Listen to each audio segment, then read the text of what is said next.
80 ans, et oui, 80 ans après l'invention de l'ordinateur, ces petites merveilles sont partout dans notre vie. Elles font voler les avions, rouler les voitures, marcher les usines et la finance, fonctionner vos smartphones, au point qu'on se demande si on pourrait encore vivre sans elles. Et ce n'est rien par rapport à la place qu'elles vont sans doute tenir dans le monde de demain. La révolution numérique est en route. Elle fascine, elle fait peur aussi, mais fait-elle peur à ceux qui en maîtrisent le langage? C'est ce que nous allons demander à la star des maths.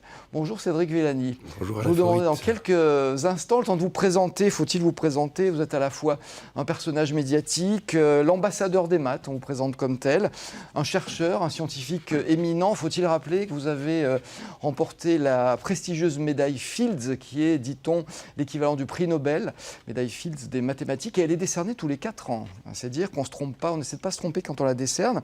J'allais dire, vous êtes un oracle aussi.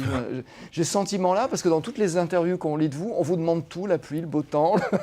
Oui. C'est un peu bizarre, non? C'est un peu étrange, mais il est vrai. Excusez-moi, j'ai une extinction de voix, c'est d'avoir... Oui, le fait de participer à l'émission vous a laissé sans voix. Sans voix, absolument. La perspective de venir ici.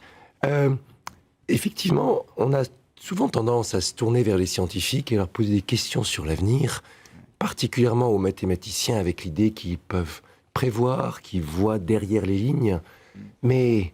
La vérité, c'est qu'on ne prévoit pas plus que les autres. On est au courant de choses qui se trament, de choses qui se préparent.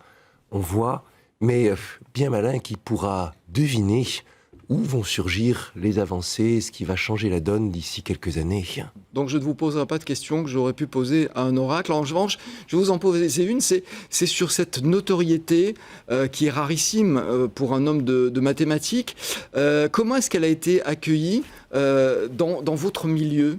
Est-ce qu'elle est accueillie d'un bon œil parce que justement vous êtes un ambassadeur d'une discipline dont on parle relativement peu, ou est-ce qu'il y a une certaine jalousie? Écoutez, jalousie, je ne sais pas, je pense qu'il y a une certaine ambivalence parce que spontanément, les scientifiques ne recherchent pas spécialement le monde médiatique. Mais ils cherchent une forme de reconnaissance. Une forme de reconnaissance, en revanche, voilà. Alors, d'une part, j'imagine que les collègues se disent « Oh là là, Villani passe plus de temps à la télévision qu'à sa table de travail. » Et d'un autre côté, la communauté voit bien aussi que c'est important d'avoir des ambassadeurs qui sont là pour défendre la communauté en cas d'attaque sur le budget, qui sont là pour motiver les jeunes générations à venir prendre la relève et participer à la grande aventure, et qui sont là pour rappeler que le métier de chercheur, c'est un beau métier, c'est un métier plein d'aventures, et que le chercheur fait partie de la société, n'en est pas isolé, reclus dans un petit coin. Au contraire, surtout avec la révolution numérique que vous évoquiez il y a quelques instants, le chercheur se retrouve vraiment au cœur des problématiques. On va parler dans un instant, mais sur cette question qu'ils se posent, eux, sur votre présence, qui jugent excessive ou pas, peu importe, mais sur votre présence dans les médias, dans des conférences, est-ce qu'il est vrai que vous passez du coup moins de temps à rechercher, ou est-ce que vous avez encore le temps de faire votre métier? Beaucoup moins de temps à rechercher, c'est indéniable. Vous savez, il y a 24 heures dans une journée, il faut réserver une petite partie pour dormir. Je suis à la fois chercheur, directeur d'institut, personnage médiatique, comme vous le rappeliez, mais membre aussi d'un certain nombre de conseils scientifiques, dont celui de la Commission européenne. Tout cela représente beaucoup d'énergie. Et enseignant aussi, vous enseignez à l'université Claude Bernard à Lyon. Université Claude Bernard Lyon, oui, j'ai toujours gardé mon poste d'enseignant là. Et de temps en temps, j'y donne des cours, d'habitude des cours de niveau doctoral, des cours sur des sujets de recherche qui se font en ce moment. Ça a toujours été important pour moi, l'enseignement, et j'ai toujours insisté pour garder une composante de cette activité. Oui. Pour être proche du terrain, pour pas vous perdre dans les nus de la médiatisation. On peut le voir comme ça, mais je pense que c'est plutôt un besoin vital, littéralement. Je pense que je suis enseignant avant d'être chercheur. Peut-être c'est une question d'héritage familial. Je suis fils d'enseignant, et tout ce que vous voulez. Le but de tout ça, cette médiatisation, ça pourrait être pour l'ego, c'est surtout une volonté. Ce serait déjà ça. C'est surtout une volonté pour vous de transmettre, de faire aimer les mathématiques. La transmission, c'est quelque chose d'essentiel. Transmission, c'est important. Et ce que vous transmettez, ça peut être du contenu, ça peut être aussi de la sensation.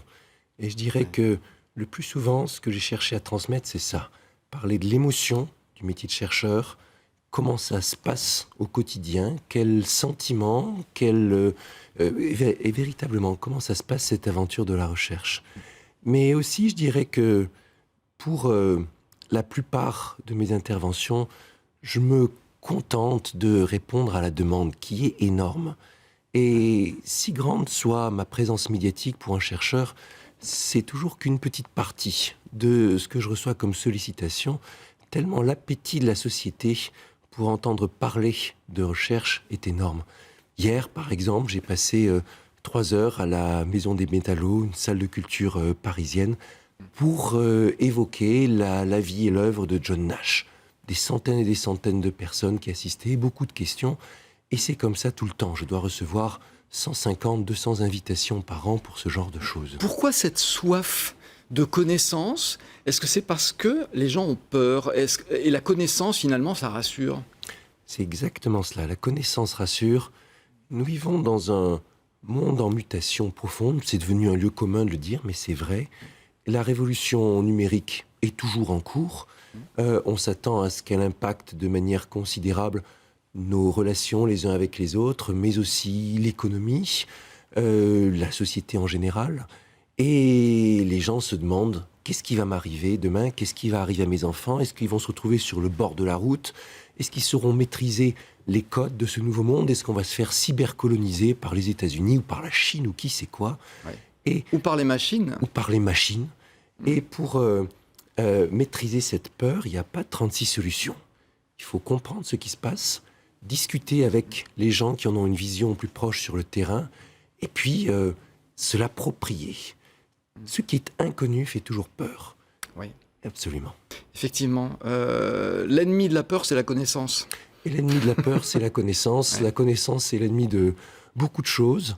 Et ça fait partie, je pense, de notre mission en tant que chercheur que de participer à cette transmission de connaissances. La peur, ça peut être une arme pour certains, pour gouverner les esprits. Mais ça, c'est un autre débat où ça fait partie du débat. Je veux dire, vous êtes invité ce soir avec un auteur de BD qui s'appelle Edmond Baudouin. Je le cite parce que vous avez signé cette bande dessinée à vous deux. Et donc, vous êtes invités ensemble d'un festival dont c'est la première édition à Lyon.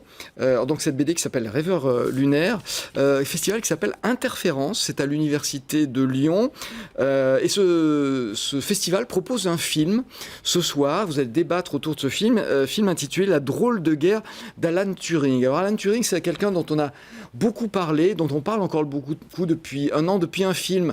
Vous détestez, mais vous allez me dire pourquoi, qui s'appelle Imitation Game. Alan Turing, c'est ce grand mathématicien et cryptologue anglais qui a, avec son équipe, décrypté cette fameuse machine de cryptage allemande qui s'appelait Enigma et qui a, dit-on, raccourci la durée de la guerre. C'est vrai que c'est un personnage qui est un héros. Aujourd'hui, déjà, avant de dire un mot sur la véracité du film, est-ce que les maths n'avaient pas justement besoin de héros? Et c'est le bienvenu, qui qu'il soit d'ailleurs. Tout à fait. Je vais commencer par redire quelques mots sur ce festival Interférence que j'ai l'honneur, avec Edmond Baudouin, de co-parrainer pour cette première édition. Et festival, ça s'inscrit tout à fait dans la discussion qu'on vient d'avoir. C'est une belle manifestation qui se donne pour ambition de rapprocher la culture, les sciences, le monde universitaire, les citoyens, de combiner tous ces éléments dans un débat public autour de thèmes de discussion et de films en particulier, parce que le cinéma, ça rapproche, ça permet la communication et le débat. Et Alan Turing, c'est vrai que c'est aussi le cinéma qui l'a rendu populaire, qui a permis à très grand public de se faire enfin une idée de ce personnage qui est l'un des héros du XXe siècle. On peut déplorer que le film soit si loin de la vérité. Moi-même, quand je l'ai vu, c'était dans un avion, j'avais envie de boxer l'écran de télévision. Ça vous a mis en colère. Oh là là, tellement j'étais énervé par les libertés prises par les scénaristes. Il y a une sorte de maladie dans Hollywood. Chaque fois qu'il y a une histoire, une fois qu'ils ont indiqué sur leurs films inspirés de faits réels. Ils se croient autorisés à tout changer, Tout est permis. tout transformer. Mais est-ce que ce qui compte, c'est pas la substantifique moelle, c'est-à-dire ce qu'il en ressort, c'est-à-dire cette sympathie et cette curiosité pour ce personnage? Le plus important, certainement, c'est la curiosité et la sympathie pour ce personnage. Alan Turing, qui était un vrai mathématicien, motivé avant tout par la curiosité et le défi intellectuel, mais dont le bilan, c'est un bienfait considérable pour l'humanité, puisque, effectivement, avec son équipe, car vous avez eu raison de le rappeler, et le film est très mauvais pour cela, de rappeler que c'est un travail d'équipe, Alan Turing a réussi à faire sauter ce codage secret utilisé par l'armée nazie. Ça laisse rêveur de se dire que les Alliés étaient capables de déchiffrer les communications nazies les plus secrètes. Et malgré cela, ça a été un calvaire, cette fin de guerre. Ouais. Et les historiens s'accordent pour dire que sans cette avancée mathématique, le débarquement de Normandie n'était pas possible, la guerre aurait certainement duré 2 années de plus, et ça aurait été encore autrement plus tragique. Donc il y a là quelque chose qui est un changement un peu dans le rapport de la mathématique avec l'histoire et avec la société. La Seconde Guerre mondiale, pour la première fois, c'est une guerre qui s'est gagnée en mathématiques, entre autres. Et Winston Churchill lui-même aimait à rappeler, c'est grâce au projet Ultra, c'est-à-dire ce projet de déchiffrage des codes secrets, que nous avons gagné la guerre.